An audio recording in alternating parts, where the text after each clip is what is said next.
Ayun guys, welcome sa ating YouTube channel. Ako nga pala si Lloyd Tech. Tuturuan ko kayo kung paano ma-view ang ating OSC Balik Manggagawa account. So dito guys, search nyo lang OSC. Tapos makikita nyo itong Balik Manggagawa online. Pindutin nyo yan. And yung kauna-unahang lumabas na e-registration is open nyo lang din yun. Tapos antayin nyo lang siya mag-loading. Once na mag-loading na siya, ay dadalhin na kayo sa kanilang portal. Ayan guys. So, syempre ang pipiliin natin dyan ay ang Let's Go. Yung nasa taas. Ayan, yung may arrow na yan guys. Ayan yung pipiliin ninyo. Tapos, pagka pinindot nyo yan, lilitaw yung mga information na yang nasa baba na ito na login. Kung may account naman na kayo na pwede nyo na kayo mag-login. Pero kung wala pa, pindutin nyo lang yung register na yan.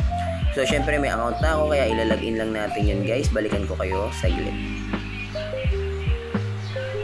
So after malagin, lilitaw na itong mismong dashboard ng inyong OSC.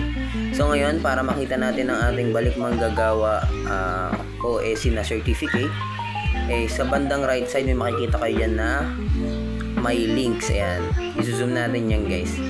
So ayan. So itong may links natin na to, ayan yung mga nasa kanan na information na yan, makikita nyo dyan Balik Manggagawa. Ayan, yung pinilugan ko yan. Tapos, ito nyo lang yung next. Pagka nag-loading na yan, dadalhin na kayo sa mismong information nyo kung ano pangalan ng company. Ayan. Tapos pindutin nyo lang yung kulay pula sa taas sa kaliwa. Ayan, yung View OSC. Tapos may magsisend siya ng lilitaw yung open file. I-open nyo lang yan guys. Pagkatapos yung i-open yan, dadalhin na kayo mismo sa yung Oversee Balik Manggagawa Workers. Ayan. Yan na yung certificate nyo guys.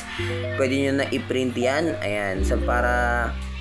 Pwede nyo nandalin yan para makabalik na kayo sa inyong trabaho. Ayan guys. Huwag nyo kalimutan mag-subscribe. And thank you so much sa panonood.